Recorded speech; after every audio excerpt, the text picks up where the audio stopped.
Yo, it's Bader. How's it going, everybody? I got to go to a card show yesterday, front row card show up in the Pacific Northwest. That might be the best card show to go to if you're west of the mountains. And I want to go over some cards that I was able to acquire. So I've said this before. What I like to do is, this is my list for all my sets, and the cover sheet, because I'm more focused on the 50s than anything else, shows me the cards that I don't have. And I'll show that close to you, and the little X's are the cards that I was able to knock out on this trip. So I'll go over those. First off, holy crap, there's a lot of Pokemon. And there is a lot of modern, which is awesome. Very cool. But I really like vintage, and I didn't see as much. There's probably maybe 5 or 6 dealers there out of the couple hundred tables. So first one, I will show this. Yogi Berra, 57. And the first vintage table that I went to, that I actually stopped at and I was looking at, I was going through his cards. I didn't really see anything that I really wanted. But the guy was, his name's Kelly, super nice guy. And somebody came up to sell some cards to him. And it was this, a Hank Bauer and a Jim Lemon. That was a 58. And I'm like, I want that card.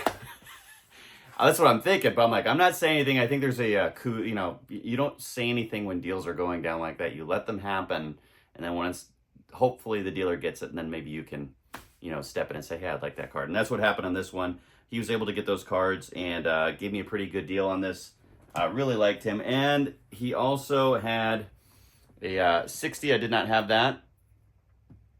And a couple 65s.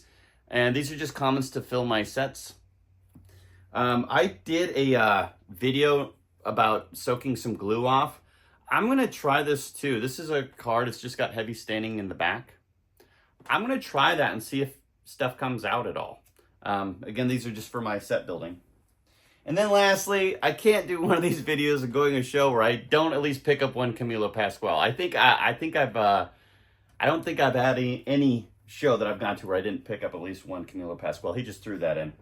All right, that was my first deal. The second one, and I'm glad I did this, and this isn't a bad idea. I wrote down, and I've never done this before. Right up here, I say 1954 tops, and I wrote down a couple cards because I have a complete set, but some of the cards are absolute dogs. I'll show you those. And these have a place for us, right? These are my placeholders. I'm still super happy to complete my set. But that one looks like it's been around the world. That's awesome. I'm not going to get rid of them. I'm going to keep them. But that's the replacement. That's a big upgrade. That looks fantastic. So I'm able to get rid of my, closest things to an eyesore. And here is the replacement. So this set is, as I go through, there's not going to be cards that jump out that scream, scream rough. So this is a huge upgrade. This goes from being the worst of my set from a visual standpoint to probably my best, because these are, I'd say they're about excellent, excellent plus, a lot of these. So very, very cool there. Those cards were. Vintage is expensive. It's just, everything's getting expensive. I'm always looking for deals. Those weren't deals, but they're about, I think, where they were supposed to be. But I was able to lot them together. And I got these 2 cards. And this is a pretty off-centered Vern Law. But this card 400, for some reason, is kind of hard to find. So this one looks like it just came out of a pack. And registration is awesome. And because nobody likes cards that aren't centered anymore, it's pretty affordable. Now this one is a bit of a compromise. That 52 set that I have that I've been building, I'm just going to accept that it's not going to be great shape. And I don't know if you guys are that way too. Some of you guys are like, condition's really not that big, and some people are conditions everything. I think this card's going to grow on me right here. So I got this as part of the purchase. I actually did a kid job of cutting of this. And the reason why is there was big, jagged cutout marks that were absolutely horrendous to look at. And I said, you know what? Screw it. I'm rounding off the corners.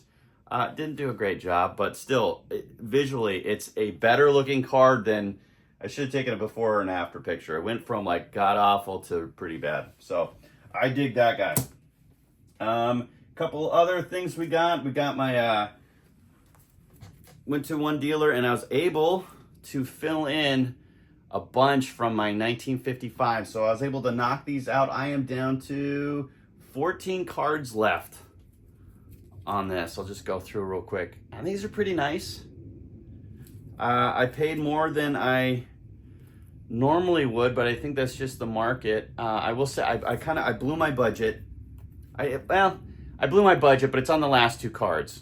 I met my budget, and then I saw one more deal, and that's the one where I was not looking for anything like that, but I ended up getting it. I'll show that in a second.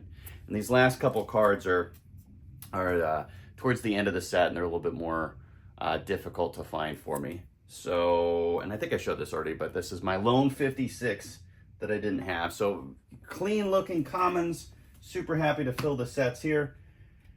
And then here I picked up, whenever I see this guy, I always go to him. And this is a card I did not need, but it just drew my eye, and I'm looking at it, and he goes, I just got some brand new 56s in.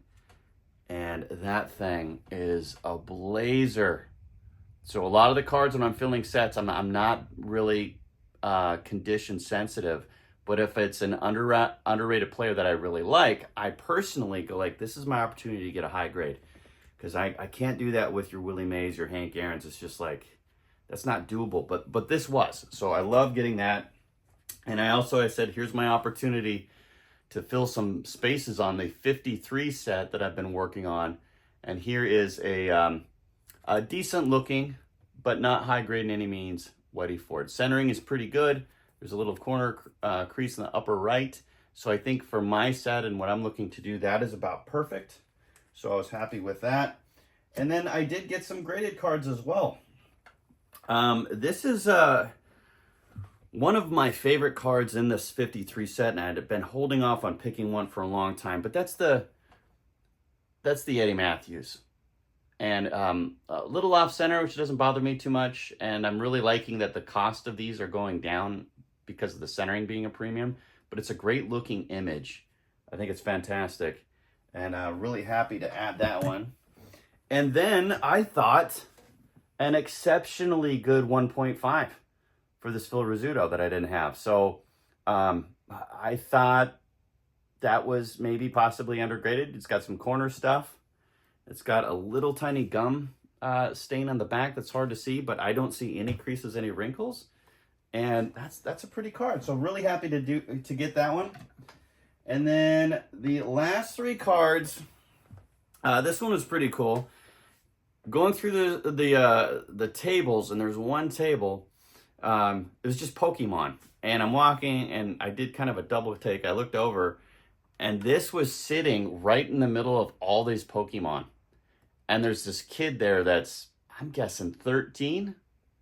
And, you know, he's got his badge on. He's making deals and stuff like that. And I just looked over and smiled. I go, hey, man, what's that PB Reese doing in there? And he goes, I don't know. So I looked at it, and there's $40 on it. And I looked at it, and it's got a pinhole right there, which brings it down to the automatic 1. But I thought that was a pretty good-looking card, and it would look fantastic in my set. And I go, hey, would you take 35? And he looks at me, and he goes, what's wrong with it? Which I thought was just a great thing to say. Like, what's wrong with it? Like, why wouldn't it be 40? I go, and I just smile. I go, there's nothing wrong with it. It's just really low grade because of the 1. He just nods. He goes, deal. So I got it for $35. Very happy to have it. And then these two are what I blew my budget on. So I'd already spent my money, and I'd seen these a couple times, and I was noodling on them. And on the way out, one of them I just looked at, I just think that's a really good deal, and I've wanted that card. I just haven't never pulled the trigger on one. Is the Ralph Kiner rookie card, and